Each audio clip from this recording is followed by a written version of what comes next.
Hey everyone, welcome back. I hope all my students are doing good. So in today's video, we will be discussing some of the most important case studies from examination point of view. And I will be covering one case study each from all the chapters of your syllabus. So make sure that you watch the video till the end. And by the end, if you have any doubts, feel free to ask in the comments below. So let's start with the first one. Ritika and Priya are both students of class 12. While Ritika scores high in logical reasoning and verbal ability, Priya excels in musical and bodily kinesthetic skills. Their psychology teacher conducts an aptitude test and an intelligence test to help them understand their abilities better. So first question is, what kind of intelligence does Priya display as per Gardner's theory? We know Gardner's theory, he has talked about 8 different kinds of intelligence, right? So in this case, we can say that Priya is displaying musical and bodily kinesthetic intelligence. It is given directly in the question. Second, differentiate between intelligence and aptitude. So you have to tell what is the difference between intelligence and aptitude. We know intelligence is general mental ability here, which helps us to solve problems and adapt to the environment, whereas aptitude refers to a specific ability to learn a particular skill or a subject. So if you are training for something like swimming or playing the sport, that is an aptitude. But intelligence is your general mental ability in which you are solving problems generally in your life. Third, which test will measure Ritika's reasonable ability? So, reasonable ability of Ritika will be measured using an intelligence test such as Raven's progressive matrices.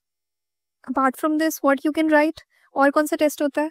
You can write about Binet-Simon test or Stanford-Binet intelligence test also. Okay? Let us move to the next case study.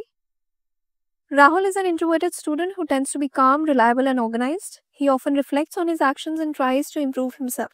He scores high on consciousness and neuroticism but low on extroversion. So now the question we have is, name the personality theory that clarifies traits like extroversion and neuroticism. We know Eysenck personality theory is used for classifying all these traits. Next, what does high conscientiousness indicate in Rahul's personality? It indicates that he is organized, responsible and goal-oriented. The last question, identify the type of self Rahul is displaying when he reflects on his actions. So we can say that he is displaying self-reflective or self-observation aspect of his self. Easy? Let us move to the next one. Sonal is preparing for her medical entrance test. She often feels anxious and under pressure. However, she uses deep breathing, time management and self-motivation strategies to cope. What type of stress is Sonal experiencing? So we can see that she is preparing for her entrance exam, right? So this is not a bad kind of stress. So it is a performance stress or a eustress, right? Identify 2 coping strategies used by her. So she is using emotion focused coping, जो कि क्या है? Deep breathing, and problem focused coping, which is time management. Third, define stress and name the general patterns of response to stress. So stress is a pattern of response an individual makes to the events that upset their balance and exceed their coping abilities.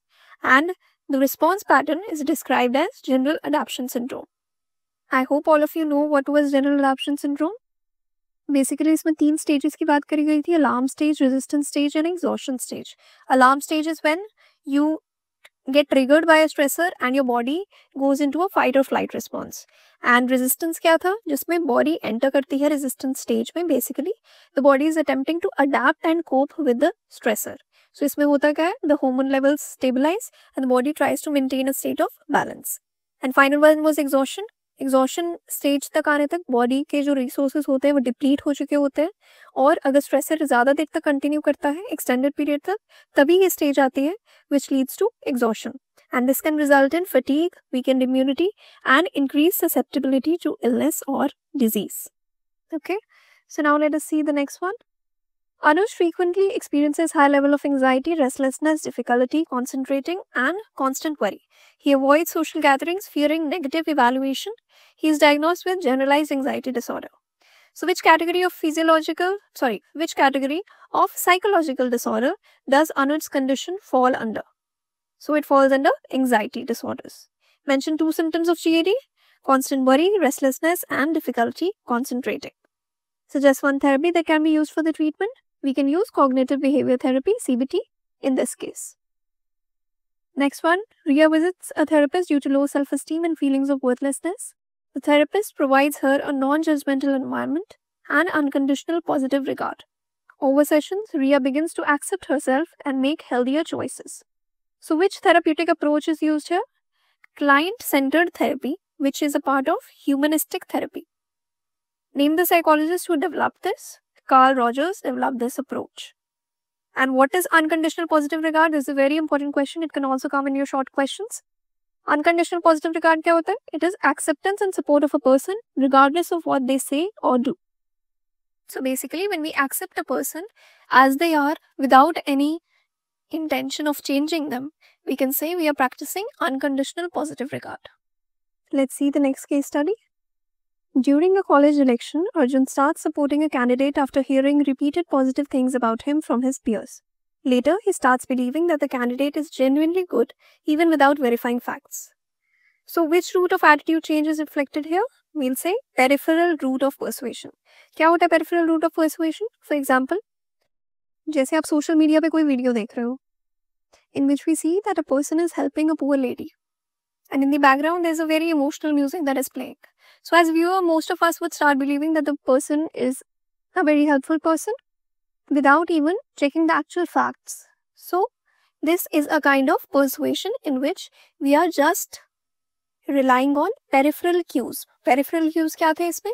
कि source की credibility, एक video है जो कि आ रही है social media पे, एक कैची इमोशनल म्यूजिक है, ट्यून है पीछे बैकग्राउंड में. So these are all what? Peripheral cues, जिनके बेसिस पे we made a judgment about the person or the video without actually checking the facts. So this is a kind of peripheral root persuasion. I hope you all understood. Next question is, what is attitude? Attitude is a learned tendency to evaluate things in a certain way, including people, objects, events, or issues. Explain one factor that influenced his attitude change. It was social influence or peer pressure. Now let us see the last case study for today. In an experiment, students were asked to give wrong answers intentionally. Rishi, though he knew the correct answer, gave the wrong one just like others. Which concept is depicted in this case? In this case, conformity is depicted. Name the psychologist associated with this experiment. So we know this experiment belonged to Solomon Asch. The last one, what is conformity? Conformity क्या होती है? Basically, it is a tendency to change behavior or belief to match that of the group. So इस experiment में basically हमें पता क्या चला था? The finding was about conformity. Basically, it revealed that एक significant number of participants ने conform किया था to the majority opinion, even when it was clearly incorrect. So अगर सब लोग गलत आंसर दे रहे हैं deliberately, एक इंसान जिसको सही आंसर पता भी है, उसमें वो कॉन्फिडेंस ही नहीं है कि वो उस चीज को अपोज कर सके, and he sticks to the majority answer, which was the wrong answer. So this experiment discussed about three main things: conformity, social pressure, and normative influence. Okay, so that was all for today.